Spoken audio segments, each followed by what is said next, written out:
Here we are again, doing the same old stuff on a different day.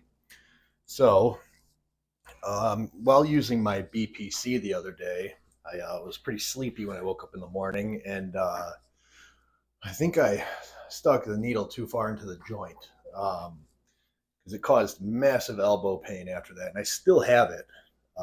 So that's not good. I'm uh, I'm thinking I probably nicked the inflamed area or tendon. At least that's my hypothesis on it. That or the BPC itself is pushing on the nerve in the area. But also, I find that idea a bit hard to believe because you're mixing it with BAC water, which is just it's called bacteriostatic water. It's just sterile water for that type of stuff. And water-based stuff absorbs really fast, so it wouldn't really have any latency time in the area. So I kind of find that idea hard to believe, unless just the act of it pushing on there has like caused backstream inflammation. Anyway, that's my idea with it, and looks like I'm just going to avoid even doing light work where I'm manipulating my elbow joint underweight because I really can't afford to have this injury persist any longer. So that's going to involve not really targeting my triceps much. And I don't want to say it's going to be like subpar chest and shoulder training, but it's definitely not what I'm used to. I don't think, I'm sure someone has had an experience to the contrary, but I just do not think that doing a shitload of sets to failure with different variations of chest flies is really going to have or is going to equate to the same kind of response that you would get mixing those in with heavy compound movements. And a lot of, maybe you could call that a bias. I will say like a lot of things that kind of validate that for me is there's like been a lot of people talking smack on modern day bodybuilders where they've like kind of went the other direction on the circle where now they're like prioritizing a ton of machine and isolation work very heavy, and people are like kind of alluding to that being the cause why there's like an overall lack of dense tissue on a lot of modern day bodybuilders. But that's at least my argument that I feel is like fairly sound as to why like you want to keep the free weight work in. And it's actually funny. I've come around so much over the years with my training. When I first started, I was around a community where it's like free weights are nothing. It was like machines are stupid. You should never do them. Always free weights. It's the best bang for your buck. Oh, sorry. And the stuff that would like go towards that argument would be looking at like Ronnie Coleman, who greatest bodybuilder objectively of all time. And it's kind of funny though, like that may be true, and all the guys from his era definitely did prioritize a lot of that stuff. But we're also talking about someone that had such freak genetics that he was able to capitalize on them the most. And like when you're a beginner too, you know what, like it's not the best idea to start characterizing all your training based on the best bodybuilder in the world, if that makes sense. And I think, definitely for stabilization purposes, focusing on free weight movements more so has absolutely better benefits.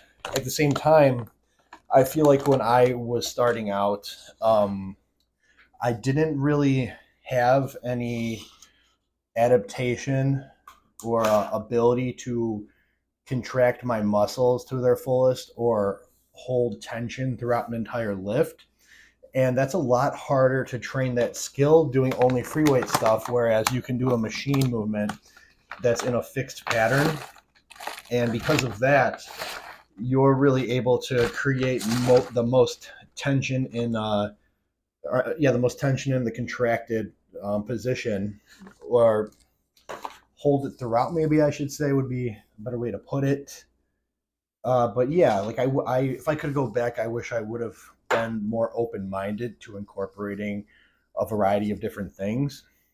Because for like 4 straight years, it was free weights or nothing with me. Like I would scoff at people that use scoff. That's a funny word to use. I would, like I would smirk at people like using any type of machine. Because I'm like, huh, you're doing a subpar thing, and that's sort of like that kind of the kind of thinking's like where I understand. Like you got people now where like they found like someone who's like pretty notable that they got a training advice from, and now it's that way or the highway with them. They're not really open to anything else because they're like currently in their closed-minded phase of working out.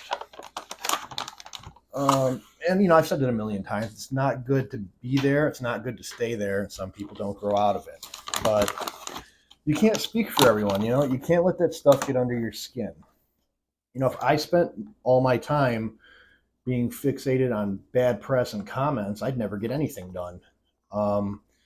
And I have been like intermittently putting myself out there over the past few years. And believe me, I've gotten my fair share of shit tossed my way. And at times it would get to me only when I allowed it to. Because you get, like you're really proud of the work you do. And I've used this analogy before. Like your life on the internet is like a house made out of glass, and everyone has a rock. They're just gonna try and do whatever they can to shatter your day, your mood, your emotions, whatever it may be. And a lot of people sort of equate that to like maybe those people are miserable. They don't have anything going for them. Maybe they're not successful in whatever regard they consider it to be. I don't like just boiling everything down to that. Some people are just assholes. Kind of, someone could have be very well off and they're just an asshole. I mean, look at Sean Ray, like one of the all-time greats of bodybuilding. And you know what? He has turned a tide, but for multiple years, he was just being a fucking jerk to everybody all the time about everything. So yeah, I don't really like using that kind of argument, but when it comes to people being rude and stuff, it's like, well, if you think about your thoughts for a little bit, which we don't really do much anymore, especially the past 5 years. But if you think about your thoughts a little bit more in depth, you're like, wow, no amount of criticism is going to stop me doing what I'm doing. So why should I care? And that's where like you look at stuff on the internet too. Everyone's had a phase where something's gotten to them, or maybe they've been in a bad mood one day and they find something, like a controversial topic, and they're like, I know where I could go fishing to find something I don't like, and they'll open up a comment section and like deliberately look for what they know someone said out there that would stroke their anger. And everyone's been susceptible to that. But the thing a lot of us don't really think about is that when you're reading things that are committed to text on the internet, those are just things that people every day would say in passing. Maybe you're walking down the street and someone sees something, or maybe you see something and you just like make a comment, or someone makes a comment. People do this all the time. People say dumb shit. I've said dumb shit before. You've probably said dumb stuff before. It happens.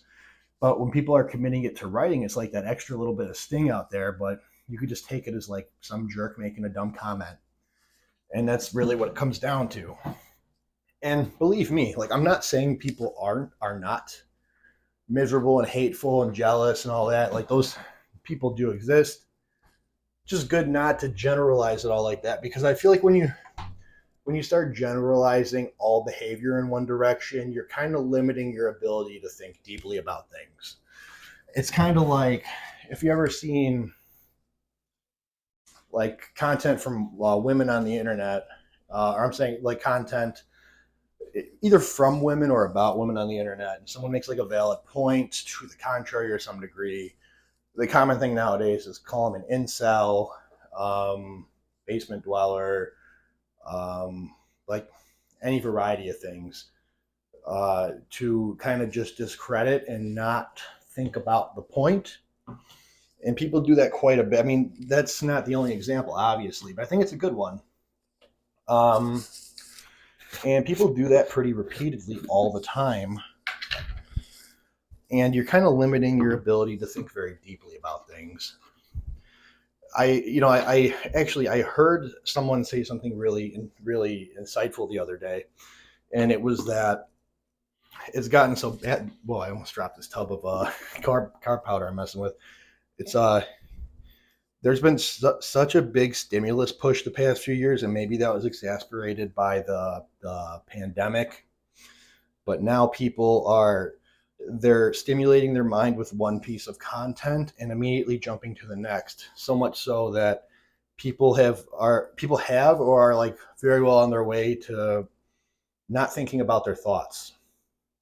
Like they consume things, but they're not really thinking about how they feel, why they feel, and they're moving on to the next thing. And then you got people that are like they're so upset about certain things, and they, if you ask them to like try and explain it, they can't do it. But they heard someone say something a certain way, they got upset about it, and they decided to adopt that viewpoint into their mind wholesale for not that great of a reason. It's like when people find things they're interested in nowadays, you find one person that's outspoken, well spoken, well said, and then you kind of let them do the thinking for you. That's what's tended to happen nowadays. And you see it a lot too, like even politically, which I do not want to get into really, because I don't want to make anything about that. But, like you always hear people talk about like ideological thinking now and narratives and all that.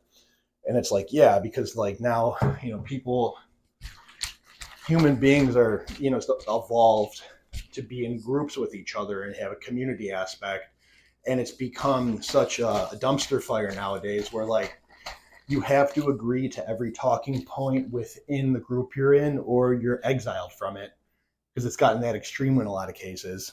So people are like, well, this is a part of the ideology I subscribe to, so I have to think that way too. It's a part of what I believe in. It must be right. And they don't really even think about their own individualism or really why they think the way they do about things or have complex, unique thoughts. Not really doing that.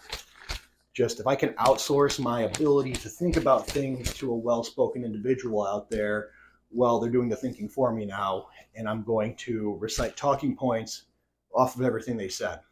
Now, excuse me. Whoa. Sorry about that. I swallowed the wrong way. It's embarrassing to do on camera. But if I were to relate this to fitness, a good example would be TikTok coaches. You got all these people that have been lifting for a couple years. They're constantly consuming material, and maybe they are really zealous about fitness and every aspect of it. But now they feel entitled to educate people when they haven't done any of the groundwork themselves. If you've been lifting for like, I want to say even less than 5 years, I really think you should shut the fuck up and keep learning. Just my opinion.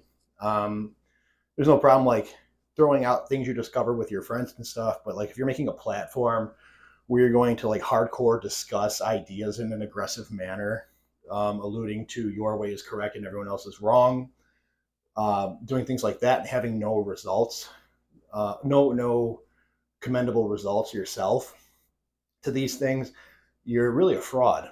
Now, I'm sure they don't feel that way, but that's what they are.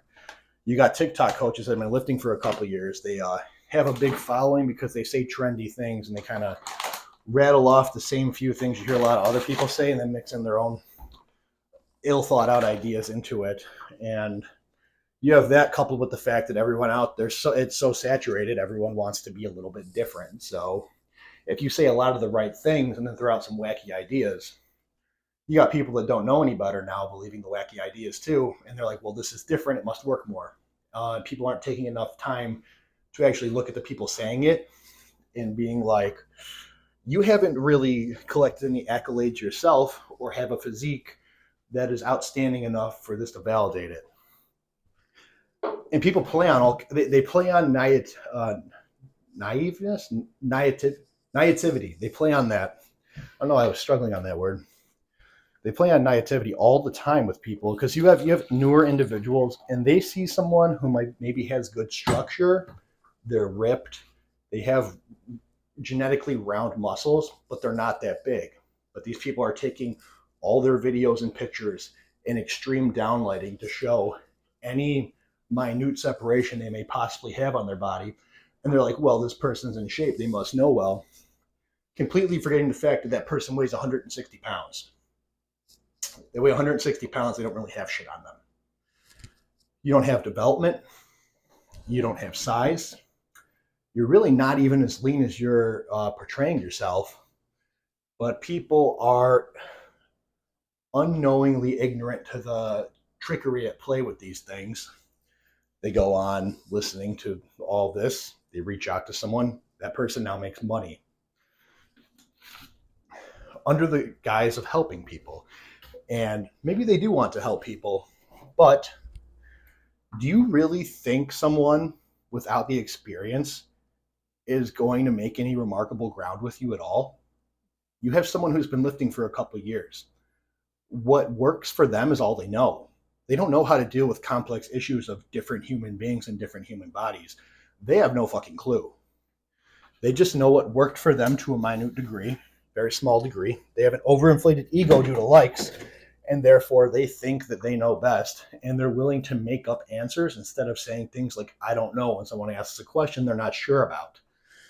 You have that going on nonstop with people. And then when someone has a poor response to a plan, diet, or anything they give to them, they're quick off the cuff to say that the adherence is shitty or the person didn't follow it as instructed. But really, they're just arbitrarily giving people things to make them sweat, right? Anyone that goes to the gym, they could put you through a workout and kick your ass. But are they kicking your ass in a good direction? Probably not. Most personal trainers garbage at their jobs. Do they like the gym? Yeah. Do they like working out? Yeah. Do they know a few things about working out? I'm sure. But if you have a specific issue, a specific thing you're trying to focus on or bring up, are they going to be able to do that for you? They don't have the fucking slightest clue. Look at their body. Look at their body. That's kind of your resume with this, right? So if you think about it a little bit, you're like, wow. So this person's saying a lot of the right stuff, but have they actually demonstrated it on themselves? Do they even look like they have mastery over the things they're talking about? Probably not. And I think going off from there gives you a pretty good indication of whether or not hiring someone or believing everything they say is a good idea. If people talk well enough, have colorful captions, somewhat professional editing, people confuse that with being correct. No, it's a gimmick. You know what other colorful things really work to reel people in? Ponzi schemes. They work pretty good. Work pretty good to make a couple people money, not you.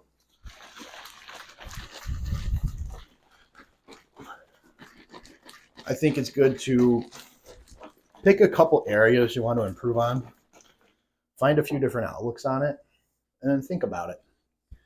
Really consume the material, be able to really think about what they say, and then try and apply it to yourself. And you could see if that makes sense. Maybe it doesn't. And you can go from there. But thinking about it's the important part. If I show you picture perfect form, but you don't feel anything when you're doing it, do you really think you're going to progress that well? If you're doing leg extensions and you don't ever feel your quads when you do them, do you think you're going to grow them very much? Maybe a little, but do you really think you're executing that in your fullest manner? Probably not.